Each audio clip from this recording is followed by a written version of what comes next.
Sa atong unang pagbasa, si San Pablo kumpiyansa kayong nisulti nga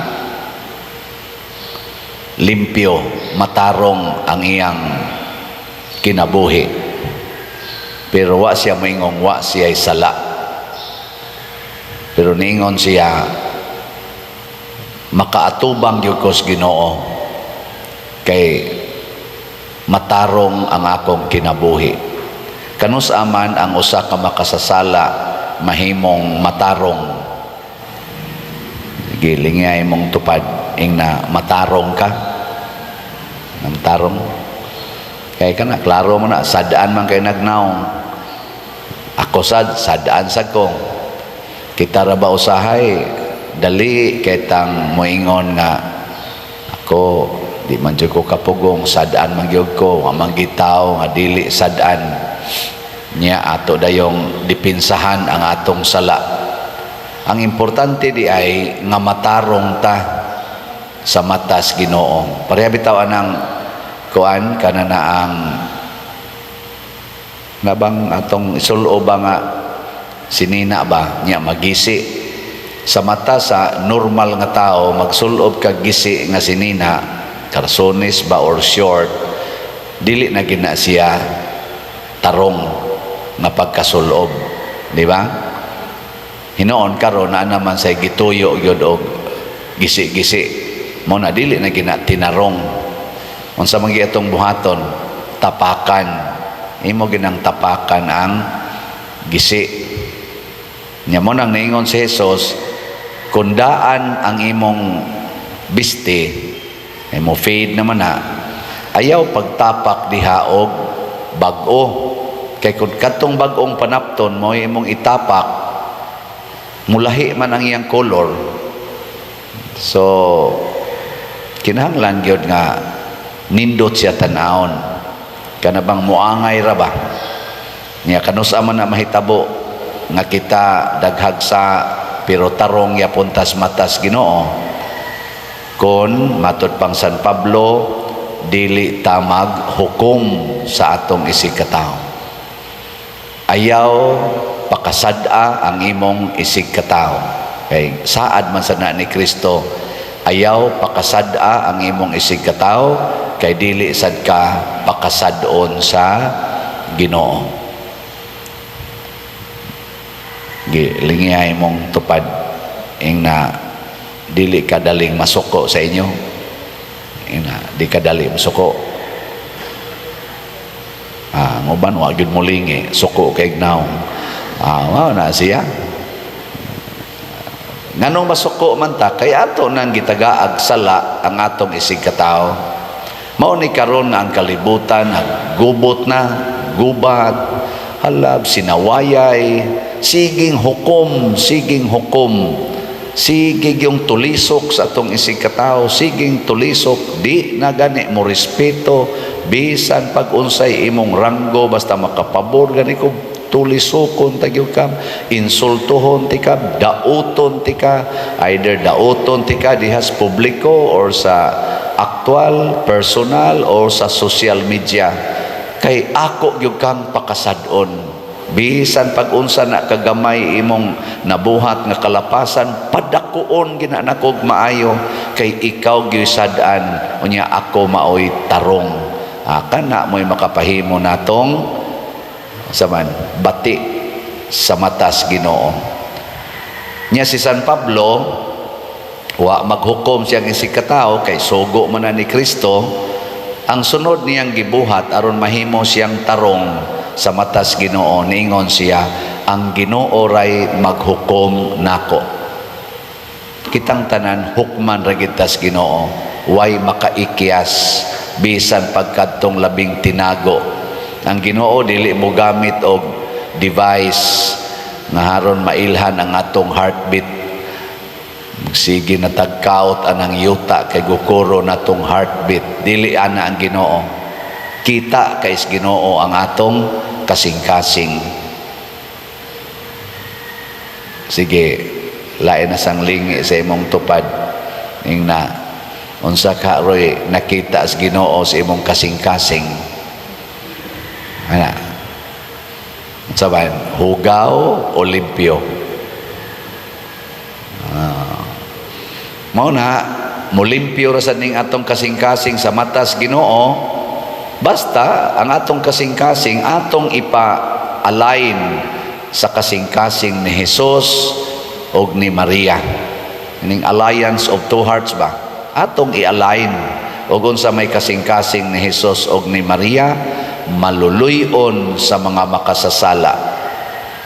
Kana bang magkaluy-anay ta, magpasayloay ta, magdinawatay ta, dili kay magsigig away, sigig panaway niya.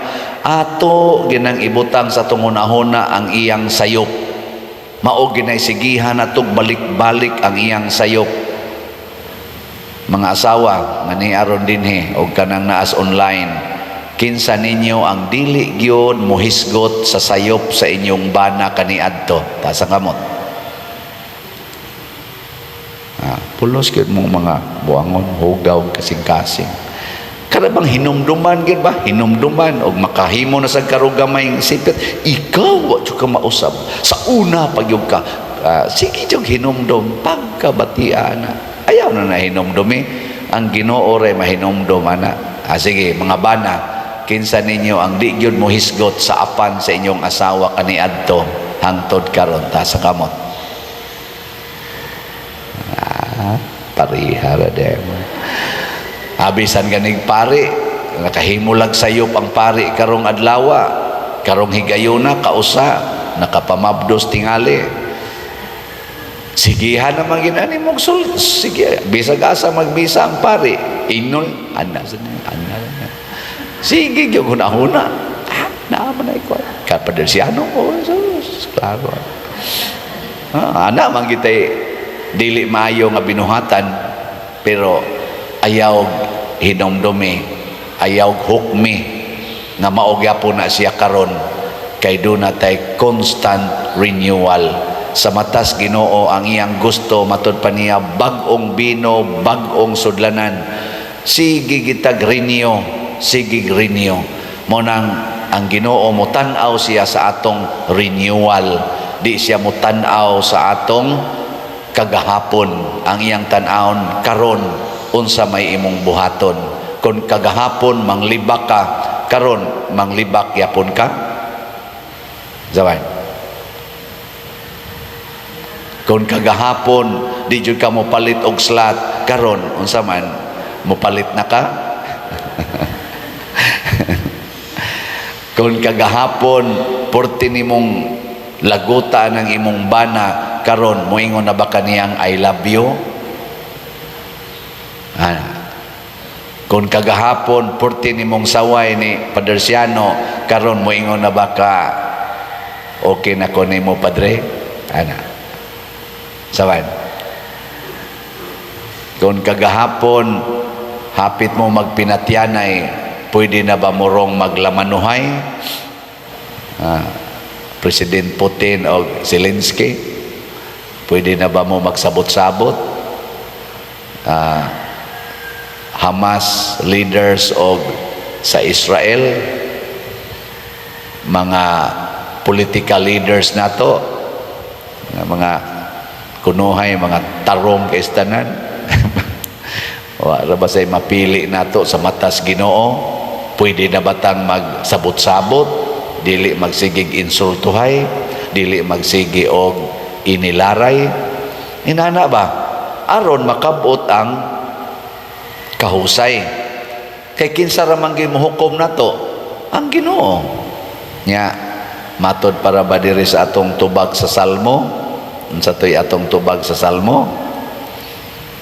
Ang kaluwasan sa matarong nagikan sa Ginoo. Unsa man ning kaluwasan sa matarong? Kana bang inigkamatay nato? Kay mga matay magitang tanan. Lingay mong tupad. Ing namura bayag hapit na ka mamatay. Ing na ba? Natanawa ang uban murag ngilon. Kitang tanan pwede maginatog inong hapit na kamamatay, kay ang kamatayon moabot man na sawa nato palandunga nga takna. Wa man gyud siguro og ako ugma wa na bilaran ako. Wa so kinsa ko tibaw. Kadto diring nagsigig basa, apil tong nagkanta. Oh, why siguro ugma bilarana na. Bitaw. Ngano man di ay si Bishop Chupilo Kamomot pagbiya niya diha ni Cardinal Vidal sa ilang tigom-tigom mga human paniud to. Nahibaw dito siya nga pila lang ka oras after patay na siya. Wow, wa man siya magsulti, Your Eminence, muuna ko ha kay mamatay na ra ba ko rong alas 3 or alas 4. Wa siya moingon oy, ningon siya, muuna ko kay tuwa pa ko'y misa.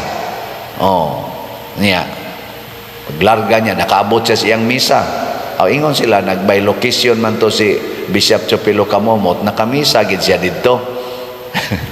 Pero wa na, patay na siya ato. Pero nakamisa pagid siya. Ay man to kay buutan man to kayo. Nya ingon aning nagmisa karon ug mao ni mamatay, asa pa ni kalahos? Samot na mo diha.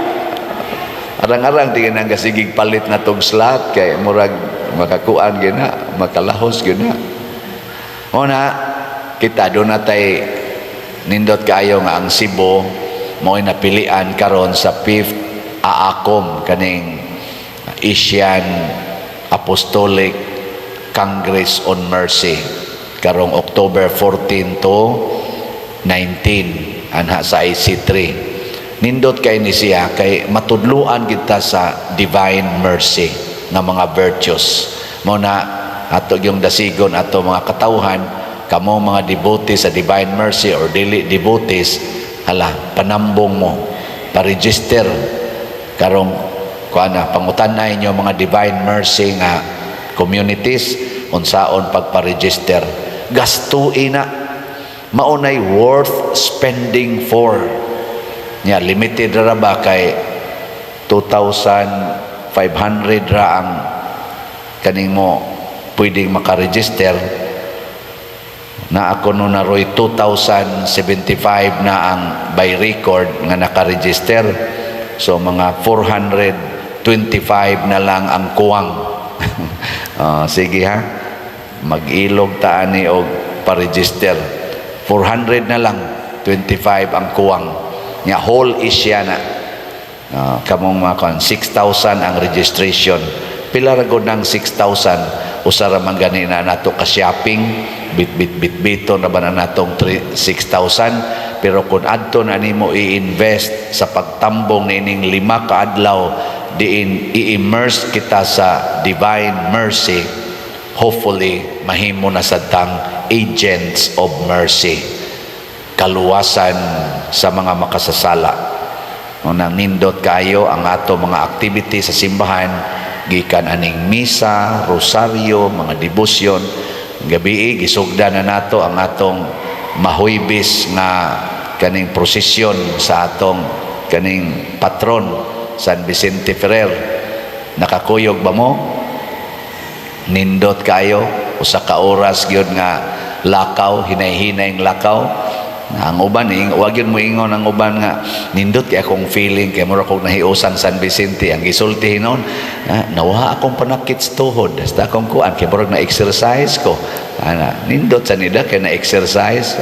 Basin pa sa sunod moingon na sila dili lang ko na exercise, nahimo pag yung na exercise. Nawa ang akong katapulan nga magsakripisyo, nawa ang akong pagka makasasala. Kanay na anak kay ni kuyog na ta sa atong patron nga si San Vicente Ferrer. Nya karon kuyog sa tas mahal nga Birhen Maria. Mao na ato ning himuon tungod kay gusto ta nga makadawat og kaluwasan, gusto tang mahimong matarong atubangan sa matas Ginoo. Manindog tong mga tarong